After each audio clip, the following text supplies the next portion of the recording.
The lionfish, one of the most invasive species that we have here in South Florida. The whole entire government wants it out. We're gonna take care of that problem.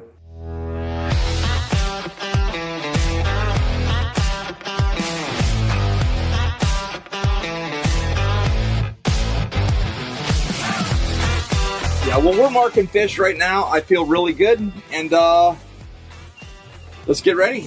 What is the biggest challenge of catching one alive? Catching one alive. Adios, amigos.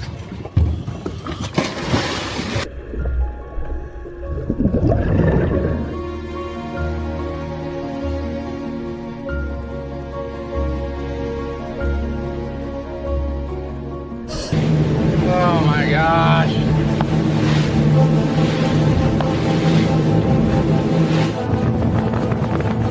I lost Robert.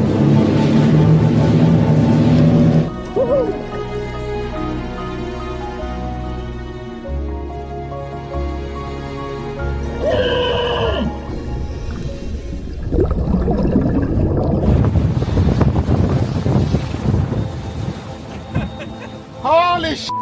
There's no lionfish at all. We lost you. Thank God I saw that sausage. Dude, you have no idea how bad that could go. So we were down there, and the current's raging, and we only saw one lionfish, but I brought him up live. Yeah, baby! Hey, Austin, how do I release the pressure? Just pull it like, am I being a little? A little. Oh, maybe. Yeah, I wasn't. You see? Oh, there you go. Hey. Maybe I was. All right.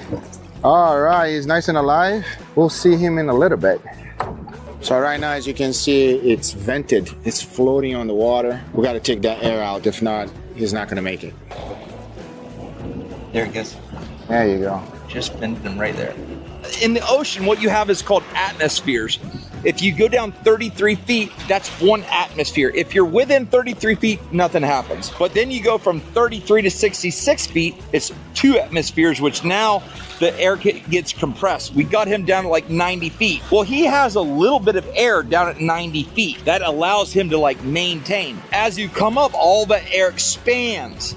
Well, now he has 3 times that much air. So when we get in here, he's got like a balloon inside of him. Kind of like me. Well, I'm working on mine right now. There you go. Now he's gonna be able to swim and maintain. Rob, what do you expect to find down there on this spot? Lots of water. That's a fact. Besides water? Bait fish, grunt, snapper, grouper, and a lot of lionfish. There, Robbie's under the water trying to catch fish. I'm literally like, found him. Let me help you. Oh, you got another one. He got another one. This man don't play. The storm's coming. We gotta get out of the water and we gotta go. You gotta get that thing out of my way.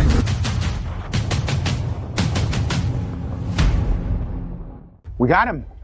Now, right now we want to make a ceviche. Can you show me how to clean it for the future? First, I want to show you this. The side fins here, these pec fins, they're harmless. You have a couple fins that also have venom. Back here, you have 3 or 2 barbs that have venom. Okay. But the most important ones to watch out for are on the top. Okay. These are the ninja spikes. You got to be very careful for them. So what I do is I take my finger, and some people like, you know, they cut all the barbs off and whatnot. You can do that, but I just... Takes too long. Yeah. It's very delicate, so you take your knife and just lay it right along the carcass, and you feel like hit the backbone. I take this.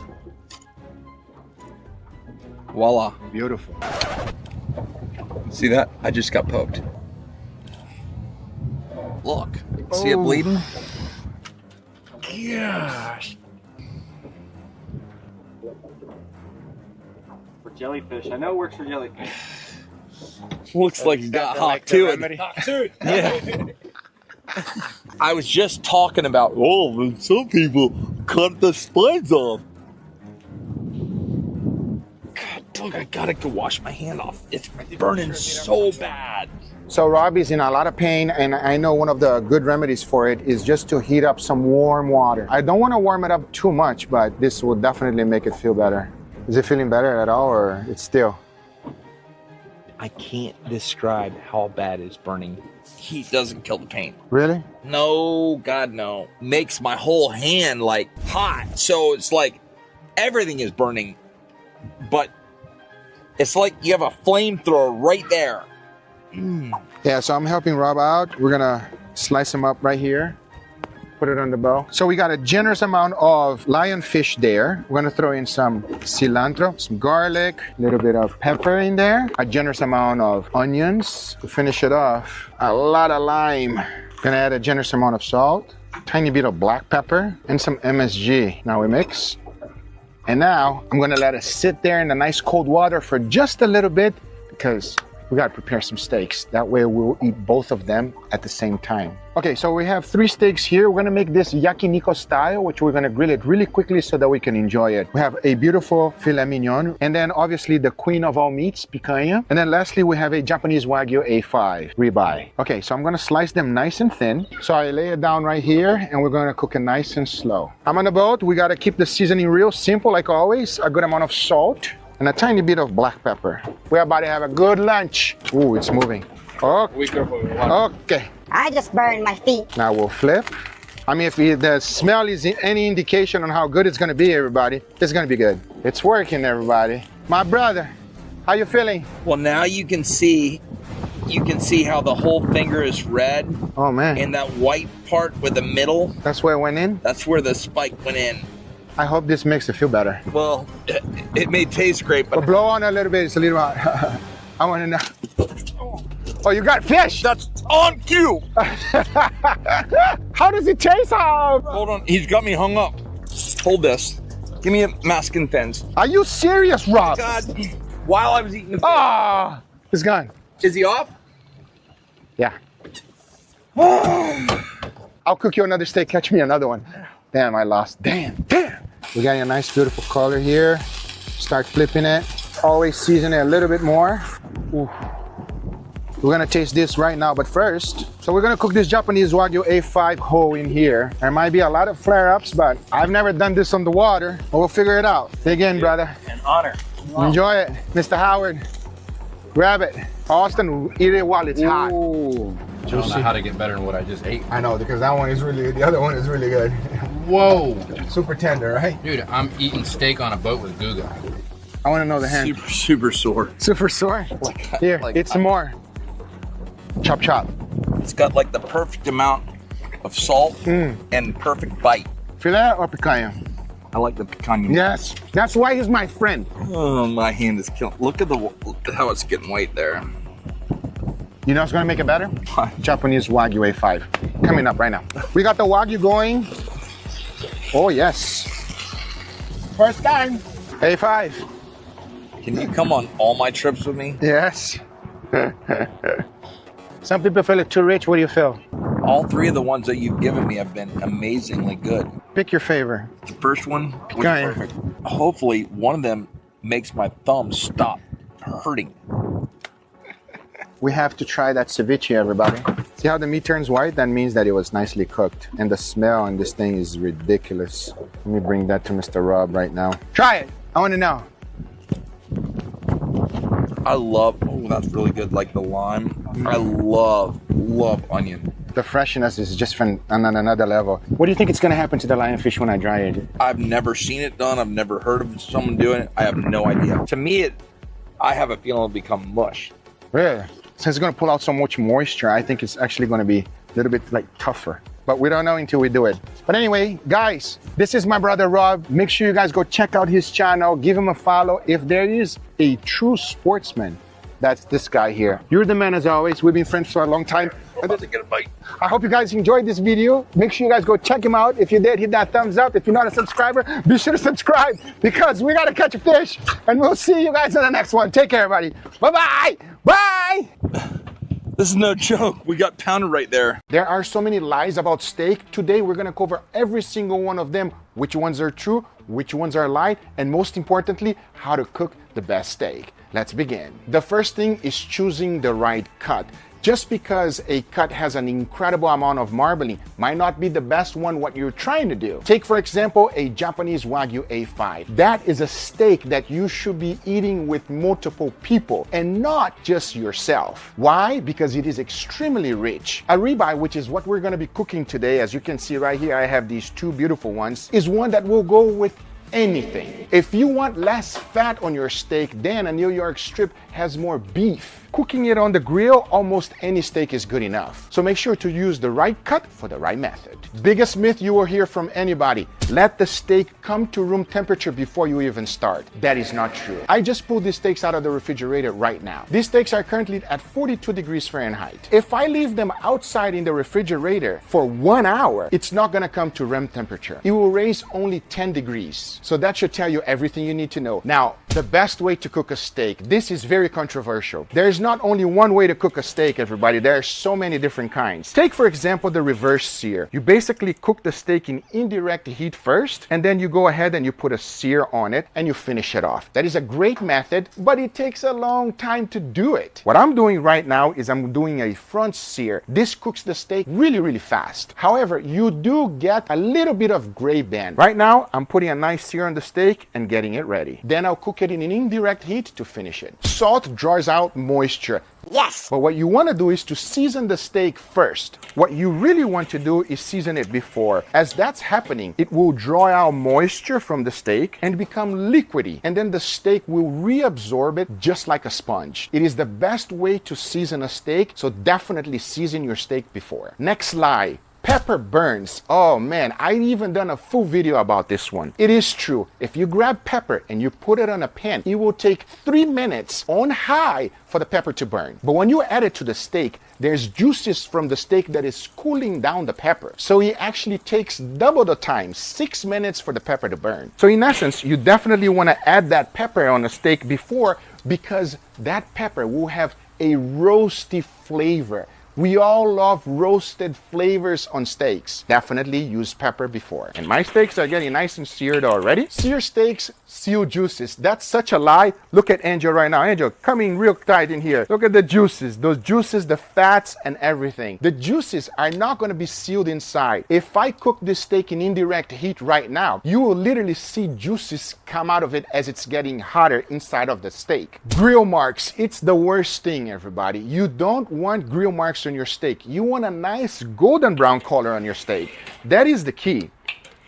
I want you guys to pay attention on these two beautiful steaks that are being seared right now. I mean, take a look at this steak right here. Nice golden brown color. That's what you want versus burn hatch marks. Get it hot, but not too hot. Is this true or a myth? For the grill, if you're searing steak, you want it as hot as possible. For the pan, you don't want it too hot. You run risk of burning the seasoning on your cast iron, and it's not going to be good because you won't have enough time to develop the caramelization that we all love. So to recap, for your grill, extremely hot, but for your pan, not too much. The next one drives me crazy, which is flip a steak only once. No. You have to flip a steak as many times as necessary. As you are flipping the steak, you are actually cooking the steak evenly.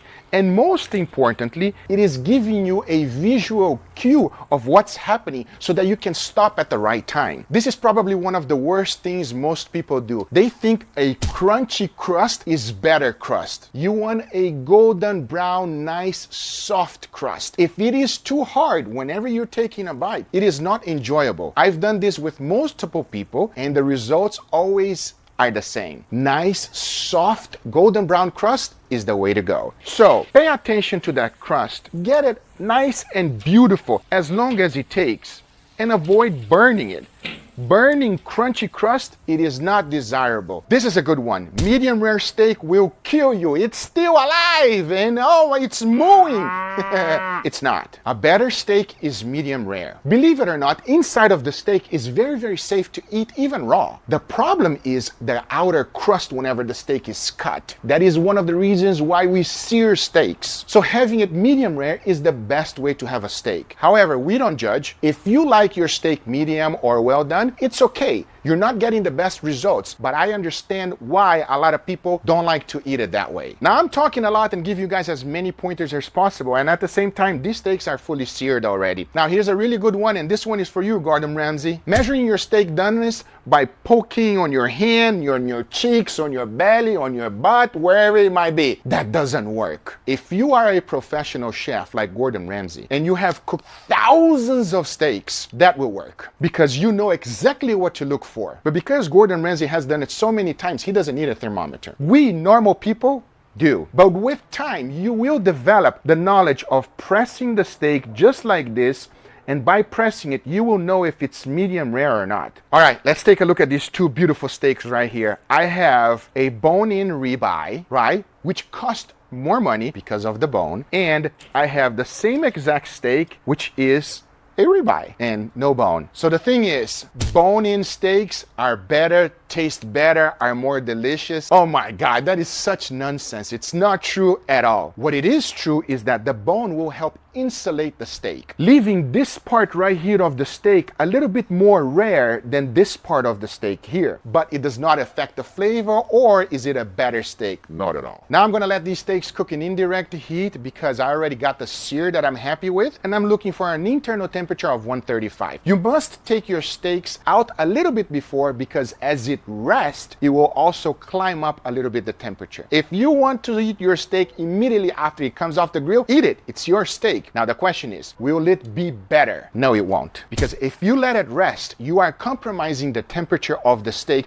but at the same time, it will be juicier. Let your steak rest. It will be better. This one pisses me off. Seasoning your steak after it's fully cooked. That is not true. It is a lie. Take a big cut, for example. If you cook a brisket completely without any seasoning and then just seasoning it in the end, you're only going to be tasting seasoned meat on the surface. It works the same exact way on a steak, but it's much thinner. It is okay for you to adjust your steak in the end. Don't add too much in the beginning. If you season your steak too much in the beginning, it might become over seasoned. So season it a little bit less and adjust it in the end, but always season your steak before starting to cook. And if you want a better result, season it a day before. As we're having a nice, beautiful conversation, my steaks are now fully done. To finish the steak, I always like to add a little bit of butter on the top, everybody. It's just sensational. Sensational. Now you can also do this as you are searing the steak, but the searing will take longer. However, because the butter will burn, it will actually produce an incredible flavor. My steaks are done. I am going to set it on a cutting board and I'm going to let it rest. I am not Gordon Ramsay, but I have specialized myself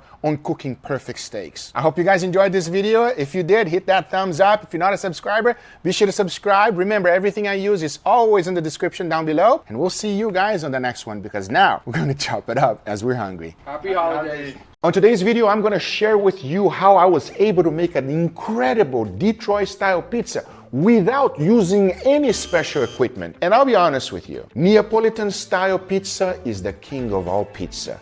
But this one is in a whole other level, everybody. Enough talking, and here's how I like to make it. The first and most important thing we gotta make is the dough. Into a container, you want to throw in 560 grams of bread flour, followed by 14 grams of salt and 7 grams of yeast. Now mix everything well and combine those ingredients and set it aside. Into a separate bowl, combine 470 grams of warm water, followed by 16 grams of extra virgin olive oil. Lastly, throw all of that mix together with the dry one. And all you have to do is to stir everything around until you have no longer any flour left on the bottom. This literally takes about 30 seconds. In the end, take a look. You don't need to do anything else, because now all we need is time. So you want to cover it up and put it in a slight warm environment. My oven can go as little as 100 degrees Fahrenheit, so I can put it in there and leave it for 30 minutes so that the yeast can do its job. Because after about 30 minutes, grab another bowl full of lukewarm water, and we're going to do something that is called stretch and fold. The key here is to fold the dough into itself 4 times, because once you've performed 4 folds, cover it up and put put it back in the oven for an additional 30 minutes. You want to repeat these steps about 4 to 6 times. Once you've completed the process, uncover it and take a look at the dough. You will notice it's full of air. That's because all of the steps were done properly. Take a look. This thing is full of bubbles. That's what you want. Everything is alive and the dough is now ready for the next step. You see, I have these pens available to me. This will give the traditional Detroit shape style. And it's great because it also comes with this tool so that you can pick it up when it's hot. The next step is quite important, and that is to lubricate the pen with a good amount of olive oil. When I say a good amount, I mean it. Then the next step is to make sure I dump the dough just like this. Notice that the bottom became the top, and that is the most important step. Now slowly you want to stretch out the dough as much as possible. But at this current time, you can see a lot of bubbles forming. The last thing we want is to lose all of those bubbles. So make sure to stretch it but not poke any. Once it's nicely stretched, you want to go ahead and add even more olive oil right on top. Be generous with it, as the end result is to basically deep fry this pizza in olive oil. Trust me on this one, everybody. It's going to make a fantastic pizza. But once that's done, you want to cover it up and let it rise for 1 hour in a warm environment once again. As once the time is up, this is now ready to become pizza. But let me show you 2 different styles of pizza that are just out of this world and it will please everyone in your family. If you're making pizza, you want to cook it in 2 stages. For the first 13 minutes, just add a little bit of cheese on top and let it par bake at 400 degrees Fahrenheit for 13 minutes. Once that time is up, go ahead and remove it and add your additional toppings. For this one, I went ahead and added a good amount of tomato sauce, putting it the traditional way that they do it for Detroit style. 3 strips of sauce just like this. Then I went ahead and added some pepperoni. To finish it up, a tiny bit more of mozzarella cheese right on top and bake it for the remaining 13 minutes. Once the time is up, you want to immediately remove it from the mold. If not, the pizza will not be crispy. Putting on a cooling rack like this is the key, because to finish it off, I added a good amount of hot honey right on top, followed by some parsley. Now this is a pizza that will please everyone in your family. The best part is the crispy edges. To you it might look burned, but trust me when I tell you, it is not. This is actually desirable. After cutting it up, you can clearly see the big bubbles that were formed. This is how you know everything went right. But we're not done yet, because I wanted to show you one that it's even better than this one. After doing the same exact process as the previous one, I went ahead and added even more cheese right on top, followed by a generous amount of pre-cooked bacon, some super thin slices of white onions. The tomato sauce is a must. Then I baked it until it was fully baked, immediately removed it from the pan, and as it was cooling off, I added some slices of steaks right on top. Then I added a delicious creamy white sauce, followed by some balsamic glaze. And to finish it up to be healthy, I added some parsley. Now this is a steak pizza that will be memorable for the rest of your life. It is one of the best pizzas you can ever have. Don't believe me? Well, let me show you right now. All right, everybody, and here we got our beautiful pizza, gentlemen. What do you guys think? Why are you smiling so hard? Bro, this looks amazing. On all the other channels, I've eaten duck, chicken, dick. Damn, bro. And he liked it? What the f? All I'm trying to say is the pizzas look amazing. Thank you, Lee. I appreciate that. So as you guys can clearly see, we have 2 different toppings, all right? For the steak lovers of the house.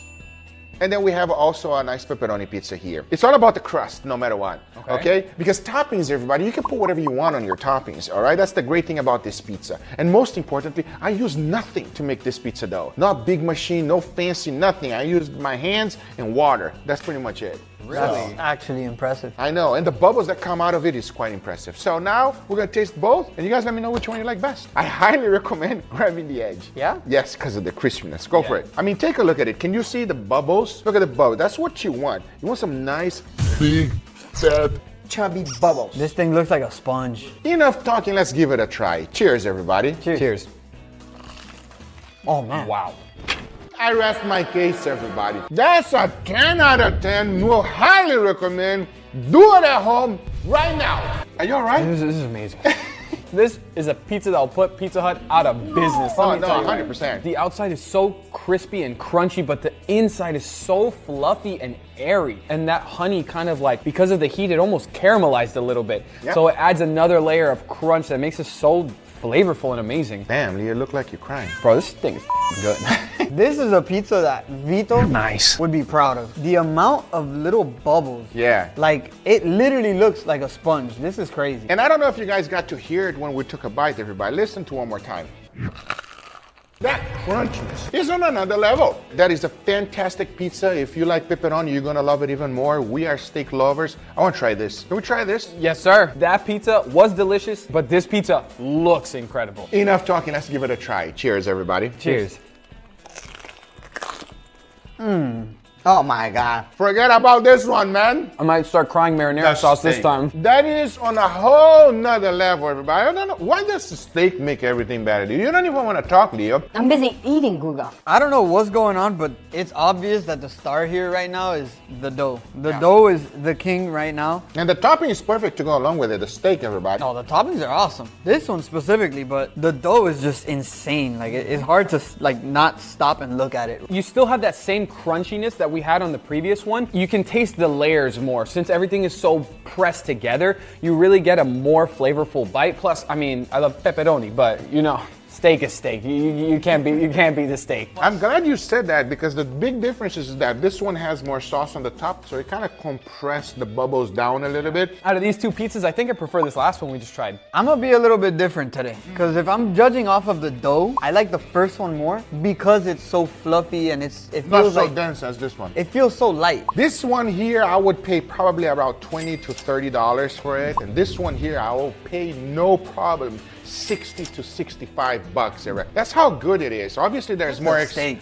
Yeah, expensive ingredients and stuff like that. This is something special. I highly recommend you giving it a try at home. It is not difficult to make. You don't need special ingredients. You do need a nice, beautiful steak. And don't forget, all of my products now exclusively available at your local Walmart. Let me show you the exact locations you can find it in every store. It's going to be right here. They call this area As Seen on TV or Trending Now. We got the one-of-a-kind burger press. You can't find this griddle anywhere because it can be used in any surface. And let's not forget about the marinating kit. And if you want to keep your grill nice and clean, I got you covered. Thank you guys so much for watching this video. Don't forget to subscribe, and we'll see you guys on the next one. Take care, everybody. Bye-bye. Today I'm going to share with you guys my experience of flying business class on Turkish Airlines. Sometimes you get lucky, and today apparently was my day. I've flown a lot, but I've never got an upgrade like this. So all of this happened when I was in the beautiful city of Istanbul, where I had the most incredible experience on street food and many other things. It was just something that I'll never forget. But then the time arrived that I had to come back to Miami. So this upgrade was a real treat, and here's why. First of all, the airport on Istanbul doesn't feel like an airport. It feels like a mall, a nice mall, with like a lot of bougie stores, you know, where I don't shop. In all seriousness though, it is a very nice airport. Now the business lounge itself is insane. First of all, in order for you to walk in, you must scan your boarding pass. If not, obviously, you can't get in. When you get in, you want to store your luggage somewhere, and this one looks like a jewelry store case, everybody. It's nothing like I've ever seen before. They have nice lighting and glass case for your luggage. Come on, man. That's like real bougie, you know what I mean? But who cares about that, right? Let's go what we really care about, the food. Every single kind of drink you want, they have it. They have little kiosks of food and each one serves something different. This one, they have mante. I hope I'm pronouncing that right, which is Turkish style ravioli, served with red tomato sauce. Those look really nice, but just in case you're not in the mood for that one, hold on a second. On this one, we have lamb hamburgers, grilled chicken, grilled chili, and tomatoes and rice. And the best part, they'll cook it fresh to order for you. The Turkish hospitality is so nice. Now the salad bar is like next level because they have unlimited amount of goodies. We're talking about beets, tabbouleh, pickled cabbage, unlimited amount of olives. It's no joke. You can literally find anything you want to eat in there. But one thing I really wanted to try was this. And then they have this right here, traditional Turkey yogurt drink. Come on, we're gonna have to try that. A little sour. Yeah, I was not expecting that taste. That caught me by surprise. It's a little sour, not sweet at all, and it's pretty good. They even have free entertainment for you. I'm telling you guys, I've never seen anything close to this. You know, usually in the airport, everybody, all I get to get is a coffee and some piece of bread. You know, that's what I'm used to. But when you see something like this, it kicks you by surprise. It takes you by surprise. I'm running out of words on how to explain how I was feeling because I'm not used to this. This is insane. But if you think it was over and that's it, no. There's more. But wait! They have desserts, baby. Here's some type of cookie, sweet juicy cakes, baklava, everything you want, they have. And let me remind you, everything you see is 100% included, it's free. And the funny thing is that I wasn't that hungry, but one thing got my attention. I love it when I'm trying something for the first time. Oh, it's the same thing I just had. It's the yogurt, but it's bottled. It's pretty good. And even though it looked kind of cool, it was literally the same drink. I just had it on the barrel. I could have spent the whole entire day there, everybody. That's how much there is to explore. But right at this time, it was time to go because I got to catch my flight. Now I got inside of the airplane. The first thing I see is you have a little booth for you. You know, I'm used to like a sardine when you're in the back. You know what I mean? That's normal stuff for me, but you got a booth, everybody. Who has a booth? Oh, excuse me. They even have slippers for you on the ground so that you can change it. Make you feel comfortable. Usually on my flights, they just give me some crackers. If you're lucky, because sometimes they don't even give you anything. You know what I mean? But here's the important thing. What's important is the food. Here we got all the appetizers. We got hummus. I think that's baba ganoush. Here we have some tomato soup. They also give you a little salad. Turbulence is heavy over here, everybody. Yo, the turbulence. Man, that was no joke. I don't know how everything stays on the table. It's like, how? The tomato sauce was good, nothing crazy. The hummus, on the other hand, I was like, just watch.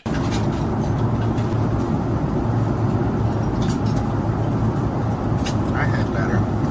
Yes, I did had better, and one of the best hummus I've ever had in my life was with my brother Ahmad. He literally made a Wagyu hummus. Oh boy, that thing was rich, smooth, delicious. I wish I had some right now because I'm starving, but I don't.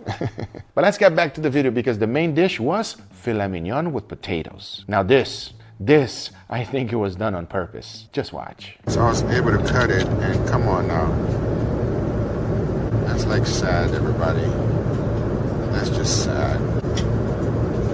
Where's the juice? Now, to all fairness to the Turkish airline, I was never asked on how do you want your steak. I don't think they give you that option for one reason. Every steak must be cooked the same exact way. And obviously, when you do that kind of stuff, you kind of have to please everyone. You're not going to please the medium rare people, this guy. So I got to understand that they must cook every single one of the steaks the most popular way. And unfortunately, the most popular way to have steaks in the world is well done. I'm trying to fix that. It is not easy. But hey, even though it didn't look that good, let's go ahead and give it a try.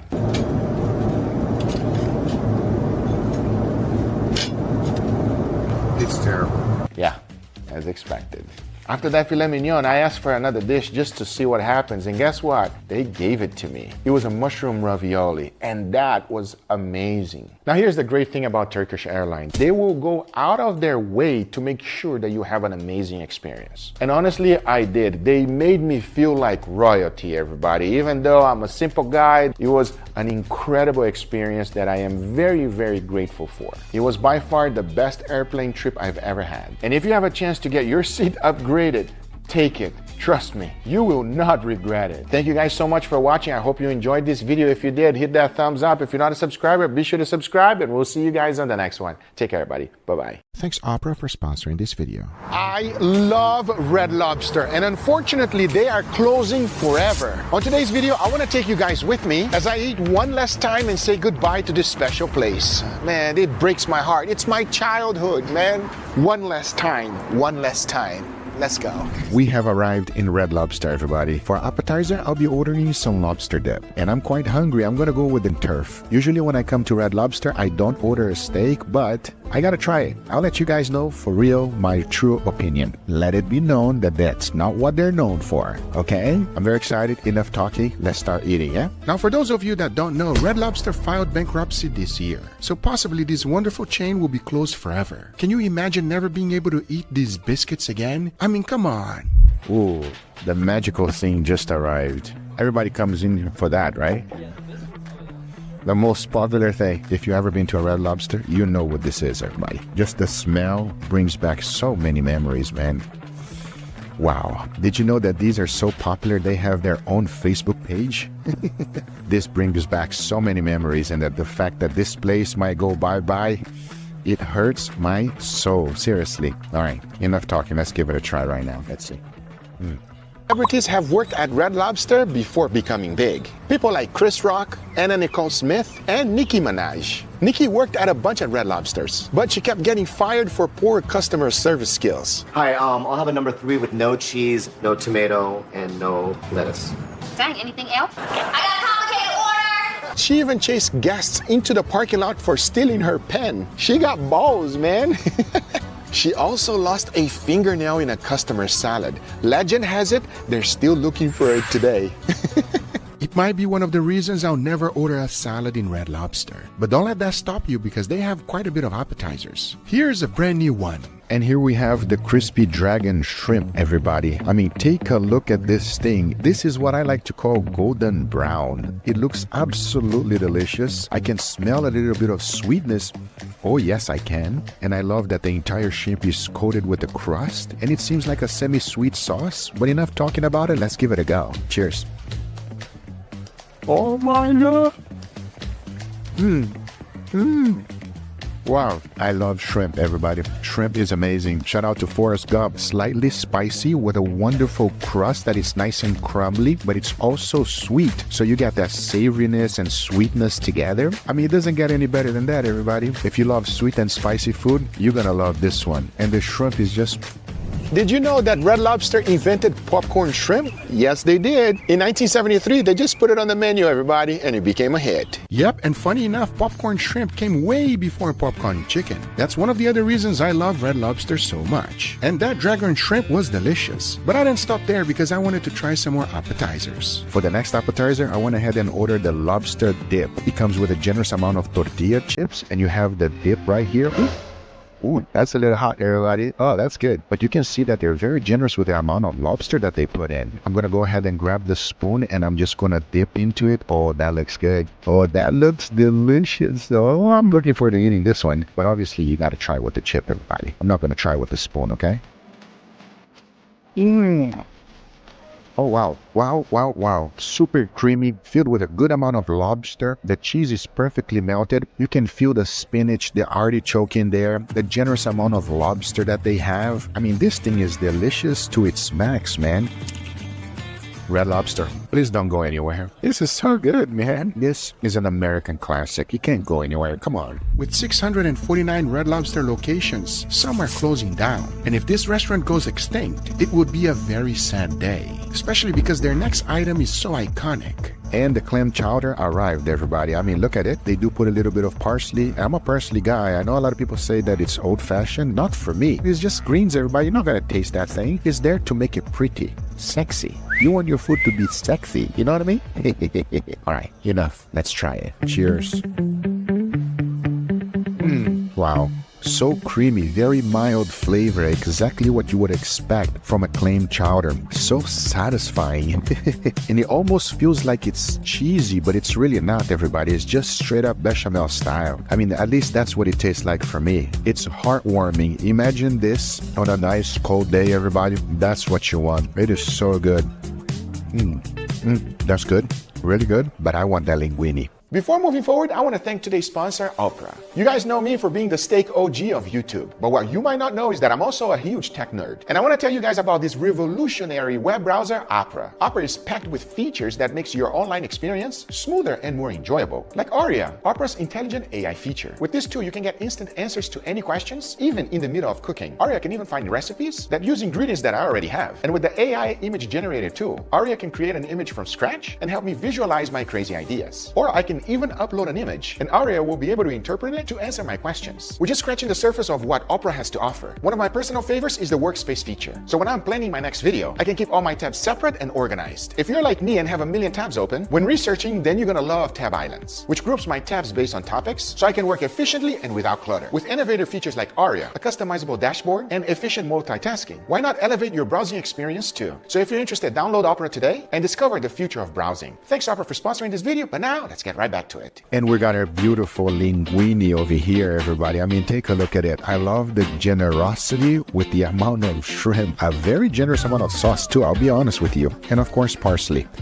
Called Red Lobster old-fashioned. I don't care. I'm old-fashioned too. It doesn't matter. But enough talking about it because I want to taste this. I'm going to go ahead and swirl the pasta now. Look, my Italian friends, I just came back from Italy a little while ago. I'll be honest with you. This is American food at its finest. No, it's not Italian and it was not supposed to be. It's America, baby. I trade this over any seafood pasta I have in Italy any day because the one I had there, it was not delicious, everybody. And even though here, this one is made with cream and other things, there's nothing wrong with that, okay? There's nothing wrong with that. It tastes phenomenal, everybody. My childhood right here. It is extremely creamy. The sauce is just nicely seasoned. I don't know which one is better, the pasta or the shrimp, because the shrimp is cooked to perfection. That just has a nice bite. You know what I mean? This is a classic, everybody. If you ever came to Red Lobster, you know what I'm talking about. Oh, but there's a side dish. A loaded potato with lobster. Oh my God, are you kidding me? Talking about lobster, have you seen their logo? The mascot actually has a name, and his name is Claude. Get it? Because he got claws? I guess that's not funny, but because everybody eats him in the end of the day, but yeah, he tastes really good. Sponsor video. I just like the restaurant, everybody. Unlike Salt Bay, I don't like that guy. You guys remember what he did in the World Cup? That was it for me. It's full-out war. I hate the prices of his steaks. I hate that he puts a little bit of hair on your steak together with some salt. What a troll, seriously. But enough, I'll be honest on the steak because everything else was so good. So good. But I'm the steak guy. I'll judge it like it is. And the main course has arrived, the surf and turf. Wow, we got a sirloin steak with lobster and a generous amount of butter. And then obviously this mac and cheese right here looks on a whole nother level. But then I don't know what this is. This is just sad. They brought me some vegetables, which to be fair, I ordered it, okay? It is some Brussels sprouts. You know what? You gotta eat your veggies, everybody. It's important, okay? It keeps you healthy, nice and strong, okay? Nevertheless, let's cut into this steak and see how it looks inside.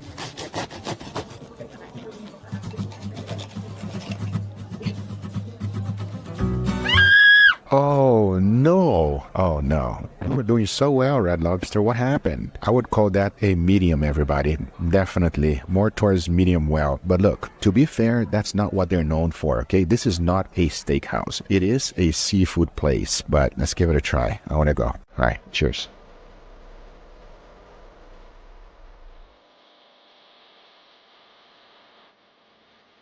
Why?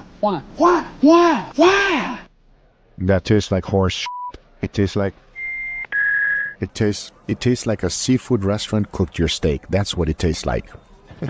It's not good. It's terrible. I don't want to eat that anymore. But that's not what they're known for, and that's not why I came here, okay? I don't think it's fair for me to judge them based on a steak. Come on, you're in Red Lobster. Let's dig into this right now. First, I want to slather a generous amount of this butter on top. Oh, yes. Now we're talking. Looks 100 times better than the steak. Let's give it a go. Cheers.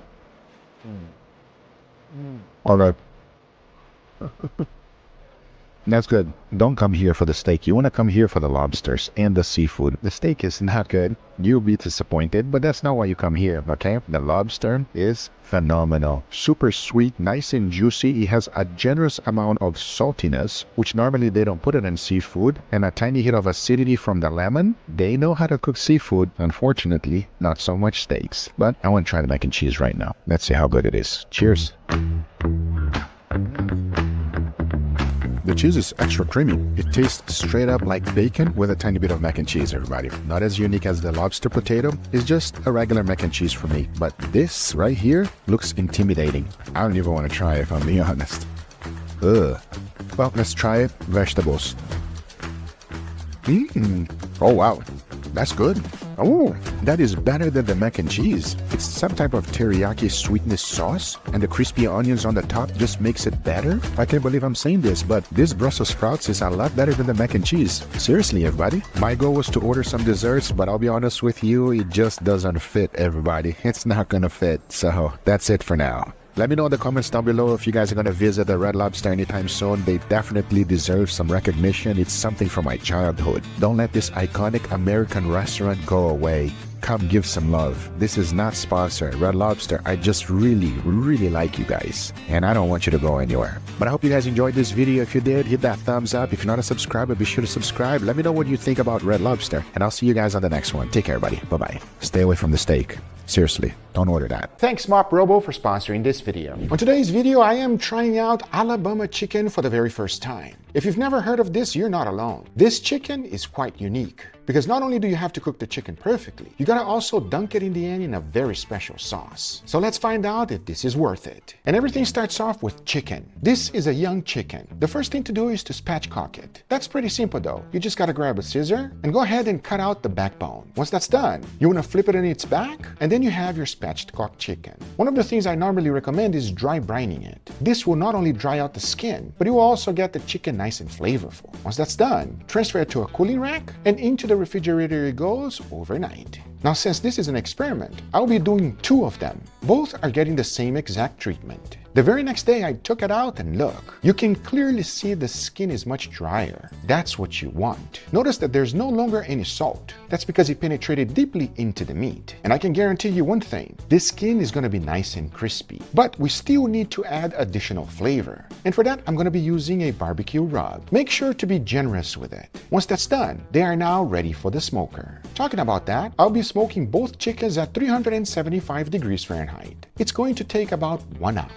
And we're gonna let the chicken cook. Now to make the Alabama sauce. This right here is the Alabama sauce, and is exactly what we're gonna be dunking our chicken with. It's gonna be good, everybody. Okay, enough. Let me show you how to make it. To make this Alabama sauce is quite simple. You first add a good amount of mayo into a bowl, followed by lemon juice, Worcestershire sauce, white vinegar, hot sauce, salt, Dijon mustard, sugar, onion powder, black pepper, and honey. Now mix everything together, and that's your Alabama sauce. There you go. We got our Alabama sauce, nice and beautiful, but we're not gonna be eating chicken by itself. I'm gonna go make a side dish. And this is the side dish I'm gonna be making today. If you've never been to Latin America, you have no idea what this is. But if you just give it a try, you understand how delicious this actually is. The first thing to do is to boil a good amount of potatoes. Then into a bowl you wanna throw in some butter, followed by heavy cream, black pepper, and cilantro. Mash everything together until everything has completely incorporated, and that's the dough. Now for the filling. I started with a little bit of oil, followed by some crushed tomatoes, red bell pepper, white onions, garlic, and cumin. Now mix it up and keep it under medium heat. The key here is to reduce the sauce a little. After about 2 minutes, go ahead and add some ground beef, followed by salt and black pepper. Mix everything together and incorporate. Because to finish it up, I added some scallions and cilantro. Now mix everything well, and that's it for the filling. Now to make a quick batter. Into a bowl throw in some flour, followed by cornstarch, 1 egg, black pepper, turmeric, a tiny bit of sugar, and finish it off with sparkling water. I want to mix everything together, and that's it. As now that we have everything ready, the only thing left to do is to put it together. First, grab the potato mix, add that filling right in the middle, followed by 1 boiled egg, close everything up, dunk it right in the batter, and immediately deep fry it at 350 degrees Fahrenheit. Once it's nice and golden brown, your papa rellena is ready. And this is today's side dish. Absolutely delicious. Don't believe me? Well, you just wait and see. Perfect. Side dish is completely done, and I believe right now our chicken is also done. Let's check it out.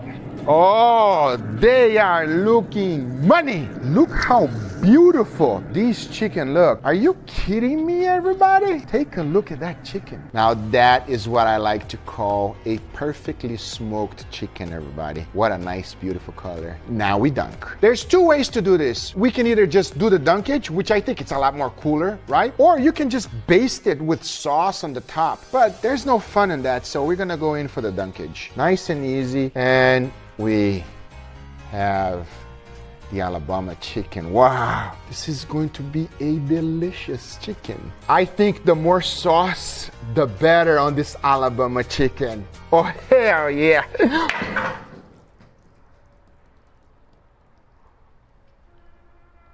God damn it. Are you serious? Angel! Angel! I need your help! Go, are you serious, bro? Bro, I made a mess, bro. Can you please clean it up while I butcher this chicken over here? I gotta take the thighs away. Bro, what are you doing? No, look at what you're doing, man. You're making even a bigger mess. Are you serious? You said mop it. Yeah, but not with that. Go get the mop robo, bro, please. Come on, don't use that. Who uses that? Okay.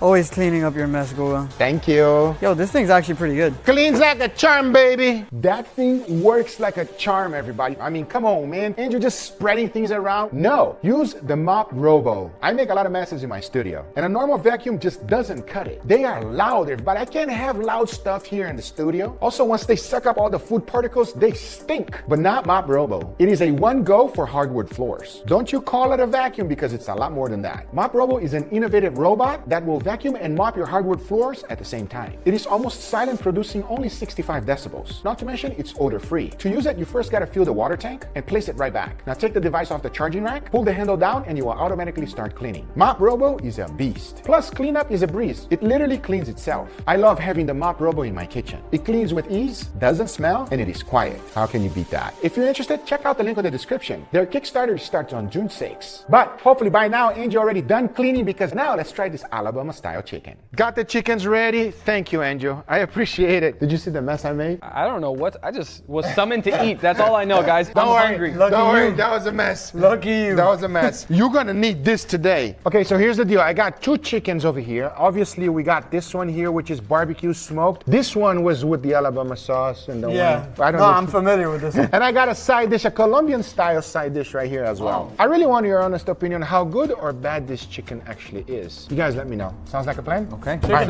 let's dig in. I know. Grab. Where do we start? We don't have no plates today. Grab whatever you want. We're gonna start right here. So we're gonna go. Damn. I knew you were gonna do that. Go, Angel. Angel, you deserve the biggest piece. Grab whatever you want, my bro. Let's give it a go. You guys ready? I'm ready. All right. Cheers, everybody. Cheers. I mean, that's not good chicken. Say that's chicken not good. That's good. It's such a crispy, delicious skin, while it feels soft, tender, and juicy on the inside. And the skin is delicious, everybody. You gotta always dry brine your chicken. It will be better, I promise you. Smoky, got the nice sweetness from the rub. This thing is nice, and it's juicy. That is a delicious chicken. Highly recommend. Easy to make. Sorry, Guga, I don't have a plate, so I'm gonna just leave it. No, leave your cut in there, because we can't finish the whole thing. We gotta move on. So this is papa rellena, straight up from Colombia. Please grab yours, and if you can use the sauce or no sauce, it is up to you, my friends. Let's give it a go. You guys ready? Wait, I need to get some sauce in here. Let's give it a try. Cheers, everybody. Cheers. Oh, this side dish is so good, it's captivating my heart. Damn. Wow, Bro, captivating your heart? How do you guys like the feeling? The feeling is really, really delicious. It's surprisingly soft. By the look of it, I thought it was gonna be like a crunchy, hard, almost like Jamaican patty type of thing, but it's so soft and fluffy, creamy as all hell. It's like a mashed potato almost inside. It is. That's actually what it is. Thank God. I know we have chicken here, but we got a little bit of beef in the side dish. I like how savory this is, man. This is like a savory bomb right here. You'll find it everywhere in Colombia, everybody. There's also a lot here in Miami as well. But can we try the chicken? Okay. Grab the same piece you grab. So you grab a leg and you grab a leg, I'll grab the breast. Go, dig in. Okay. All right. And if you guys get on the floor, I still got this around, so we're good. First time he don't mind cleaning. That thing is actually pretty good. It's badass, I know. I'm gonna say this right now. I know that my beard is gonna be a mess after taking a bite out of it. There is no way, everybody, this is not gonna be messy. You guys ready to go? Enough talking. Cheers, everybody. Cheers.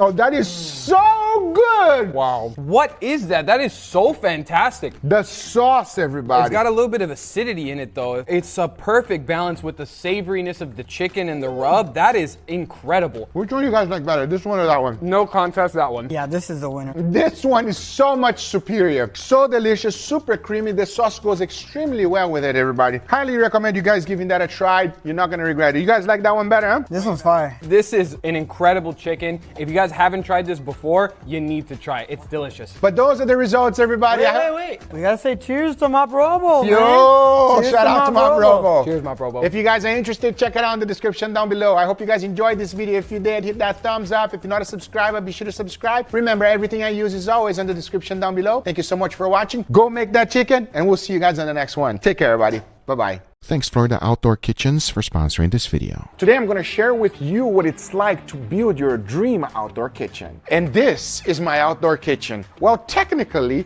it's just half of it. You see, a few months back, my good friend Emilio, aka the meat dealer, he went to a place called Florida Outdoor Kitchen. So out there, he called me and introduced me to the owner. And he said, Guga, let me build you your dream outdoor kitchen. And I said, yes. Oh, hell yes. First of all, you can see I chose this countertop style. I love the color because it doesn't get that dirty. And at the same time, I think it gives a pretty nice look. The cabinets, on the other hand, I chose this gray style. I think it's a beautiful combination. It has some lines of blue that I think is great. But let's talk about the good stuff, the appliances. The first thing to do was check out the place and see what was available. As soon as I walked in, I saw Richard, the owner, shook my hand and showed me around this incredible place, especially if you love to cook outdoor just like me. Richard introduced me to a salesperson and they were able to guide me and educate me on what makes an outdoor kitchen good. I'm talking about from the layout all the way up to the equipment you need. First, this is the Somerset 30 inches gas grill. And as you can see, I already put it to use.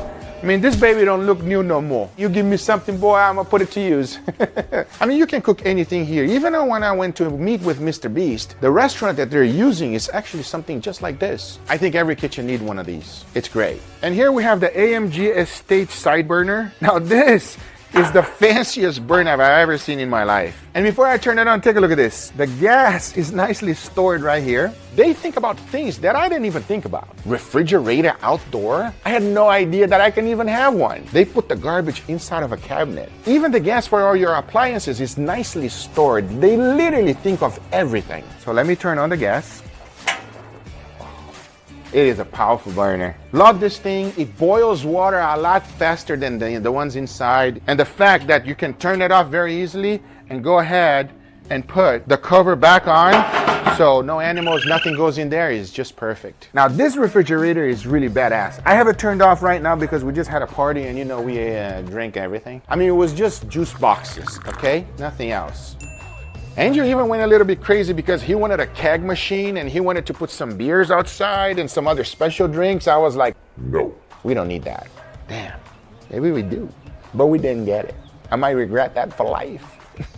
Now, honestly, I mean, when you look at it, this is all you see, right? It's the big bird, everybody. That's what I like to call it. I love the color. It is beautiful. Originally, we had it over here, but then we say, you know what? We need to be able to move it around because it's such a nice piece. Let's put it on the cart, and they put it on the cart for me, no problem. That's what I love the most. He was very flexible with me to make sure that the kitchen was gonna work for me. Now, this pizza oven is badass. It is the Alfa Brio pizza oven, and it comes straight from Italy. It is gas and wood fire, and to light it up, it's pretty simple. Let me show you. There's an ignition button right here. You turn on the gas, turn on a little bit, and then you just light it up like that. It's pretty sick. I just did a competition. I don't know if the video came out already with my brother Emilio. I cooked some short ribs in here, everybody. It just turned out beautifully. I also did obviously pizza and many other things. Whatever you use inside on your oven, you can also do in your outdoor pizza oven. Now you guys already heard about this, but here we have the trash. I mean, the trash, you literally just pull out, everybody. You just pull out, you know what I mean? Niece and nephew, this is a good technique to master, the pull-out method. Sorry, children. This kitchen has something I've never seen before. Right here, where you see nothing, there's a burner, an invisible burner here, and another one right here. You can literally take the controller out if you want, and if you want to put it on the countertop, you can, and just close it and control it here. Let me show you how it works. I don't know if you guys can see it or not, but this water is actually boiling right now. So this right here is an invisible induction, and it's underneath it. It comes through the actual countertop. The steam is blowing, the induction is working. It's just pretty cool, and it's completely invisible. You can make sauces, you can make literally anything that you can cook on an induction burner. It works, everybody. Look, there's nothing there. It's a cool feature. Actually, it's a pretty cool feature. So this is actually half of the kitchen because the other half is on the other side. Let me show you. And this is the other side of the kitchen. Obviously, we got a good amount of counter space. Counter space is key, everybody. I cannot emphasize that enough. However, we got some pretty cool things on this side as well. This is the AMG Estate wok burner. Now, here's the funny thing about this wok burner. I was not the first one to use it. It was actually Uncle Roger. He made egg fried rice and it was incredible. That was epic.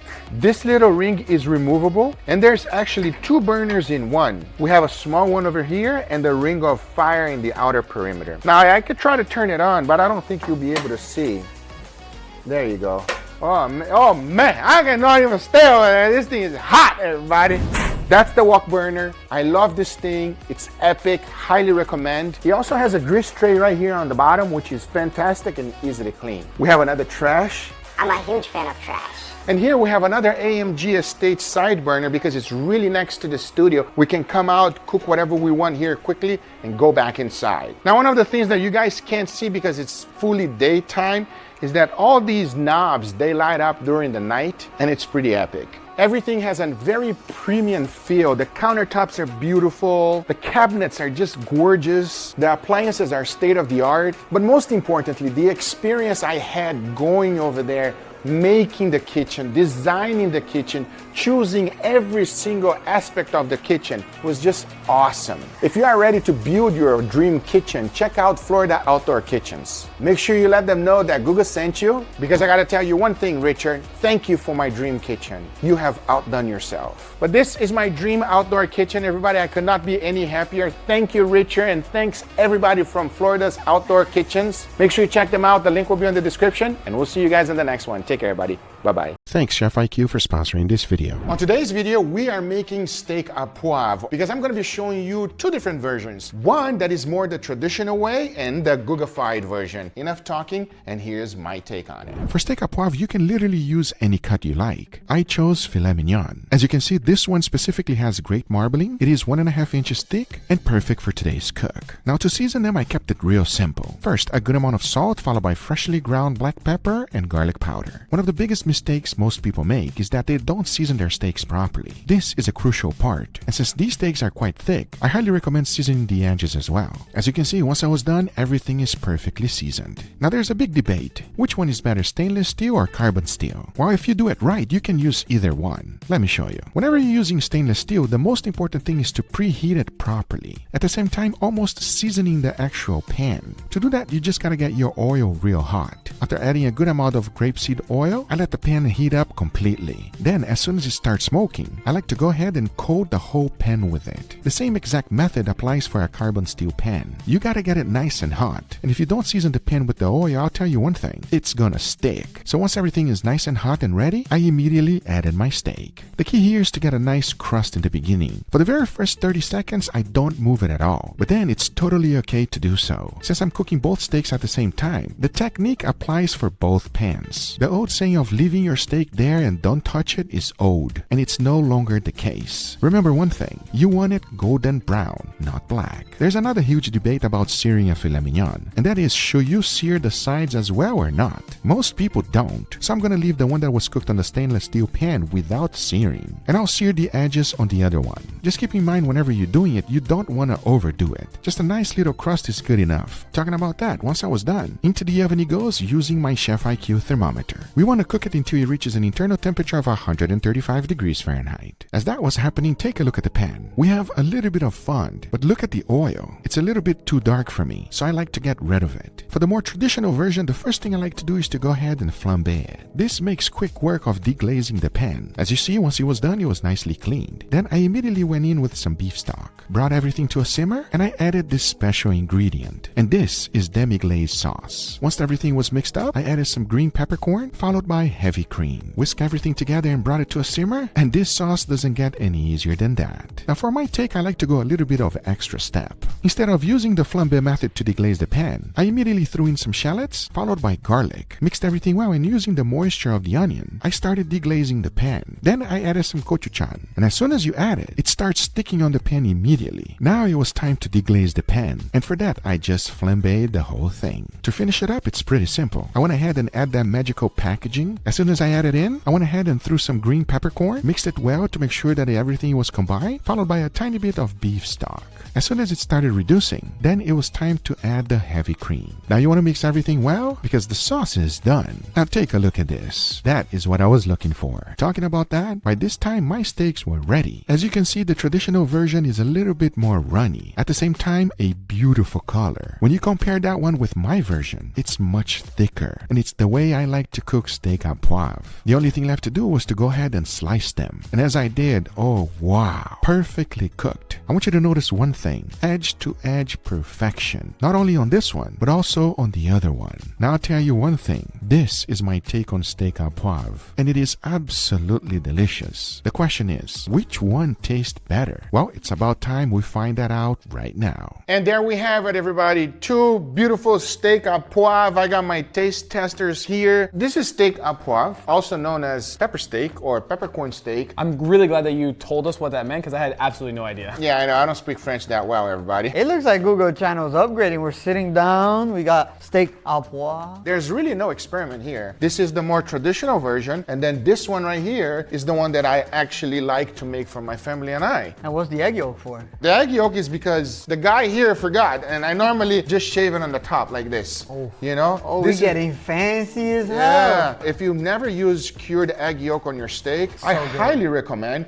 It's delicious. Bring some of that over here. Hold on.